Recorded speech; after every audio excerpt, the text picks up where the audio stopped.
नमस्कार दोस्तों, स्वागत है हमारे YouTube चैनल में। आज हम आपको ये चांद बुधवार व्रत की विधि और कथा सुनाने जा रहे हैं। उससे पहले हमारे चैनल को सब्सक्राइब करें और बेल आइकन को दबाना ना भूलें और कमेंट में जय श्री राम लिखना ना भूलें। तो आइए शुरू करते हैं। बुधवार व्रत पूजा विधि। बुधवार के दिन सुबह जल्दी उठकर सबसे पहले अपने घर की सफाई करें, फिर स्नान करके हरे रंग के कपड़े पहनें। इसके बाद भगवान गणेश की पूजा करें। भगवान गणेश को धूप, दीप, कपूर, चंदन और फूल अर्पित करें। भगवान गणेश को दुर्वा घास अवश्य चढ़ाएं। भगवान गणेश के मंत्रों का जाप करें। गणेश जी की आरती उतारें। बुधवार व्रत कथा पढ़ना बिल्कुल भी न भूलें। अंत में गणेश भगवान को लड्डुओं का भोग लगाएं। हिंदू धर्म में बुधवार का दिन भगवान गणेश को समर्पित किया गया है। ऐसी मान्यता है जो व्यक्ति इस दिन सच्चे मन से विघ्नहर्ता गणपति जी की उपासना और उपवास करता है, उसके जीवन के सभी कष्ट दूर हो जाते हैं। इस व्रत के प्रभाव से व्यक्ति के जीवन में सुख शांति आती है। इस व्रत को 7 वार के जोड़े में करना फलदायी माना जाता है।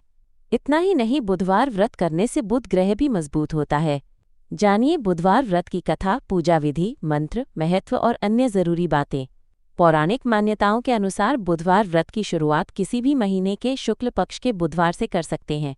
हालांकि इस व्रत को शुरू करने के लिए सबसे शुभ समय विशाखा नक्षत्रयुक्त बुधवार माना गया है। इस व्रत का पालन 7 या 21 बुधवार तक विधिवत करना चाहिए।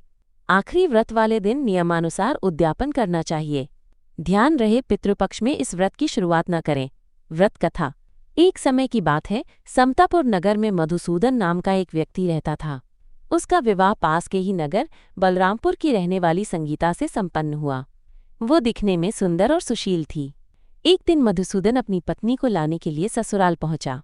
वो उसी दिन अपनी पत्नी को विदा करने की जिद पर अड़ रहा, लेकिन उस दिन बुधवार था।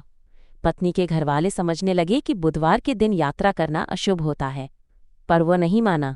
संगीता के घरवालों को उसे बुधवार के दिन ही विदा करना पड़ा। इस तरह वे दोनों बैलगाड़ी में बैठकर जाने लगे। कुछ दूरी तय करने के बाद रास्ते में बैलगाड़ी का एक पहिया टूट गया। फिर दोनों गाड़ी से उतरकर पैदल यात्रा करने लगे। इसी बीच संगीता को प्यास लगी, तभी मधुसूदन पानी लेने गया। जब वो पानी लेकर लौटा तो हैरान रह गया। उसने देखा कि उसकी पत्नी के साथ उसका कोई हमशक्ल बैठा है। पास जाकर उसने हमशक्ल से पूछा कि कौन हो।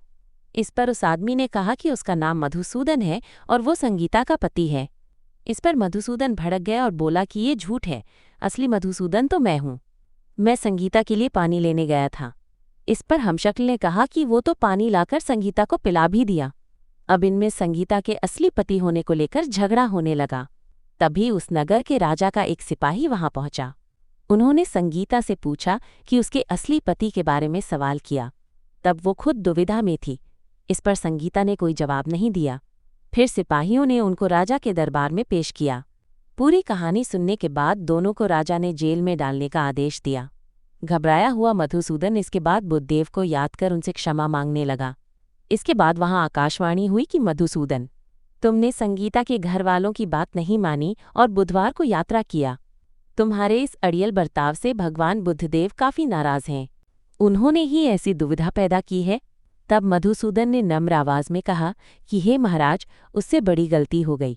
वो आज के बाद से कभी भी बुधवार को यात्रा नहीं करेगा और हमेशा बुधवार के दिन व्रत भी रखेगा। क्षमा मांगने पर बुद्धदेव का क्रोध शांत हो गया। भगवान ने फिर मधुसूदन को क्षमा कर दिया। राजा के दरबार में मौजूद उसका हमशक्ल भी गायब हो गया। बुद्धदेव की कृपा से राजा ने फिर मधुसूदन और संगीता को विदा कर दिया। राजमहल से जैसे ही वे आगे बढ़े तो रास्ते में बैलगाड़ी भी सही सलामत मिल गई। दोनों एक साथ खुशी खुशी अपने नगर लौट आए। इसके बाद से वे हर बुधवार का व्रत रखने लगे। उनका जीवन सरल और सुखमय हो गया। उनके कामकाज में भी उन्नति हुई। बुधवार व्रत महत्व। मान्यता है कि बुधवार का व्रत करने से सारे काम निर्विघ्न पूरे हो जाते हैं। इस व्रत के पुण्य प्रभाव से घर परिवार में सुख समृद्धि आती है, साथ ही बुद्धि तेज होती है। कहते हैं जो व्यक्ति लगातार 7 बुधवार व्रत कर भगवान गणेश की विधि विधान पूजा करता है, उसके घर में अन्न के भंडार और धन की कोई कमी नहीं रहती। वैदिक ज्योतिष के अनुसार इस दिन व्रत रखने से कुंडली में बुध ग्रह भी मजबूत होता है। यदि आपको कथा पसंद आया हो तो ज़्यादा से ज़्यादा शेयर करें और ऐस बड़ी ई तरह आगे भी कथाएं सुनने के लिए हमारे चैनल को सब्सक्राइब करना न भूलें। धन्यवाद।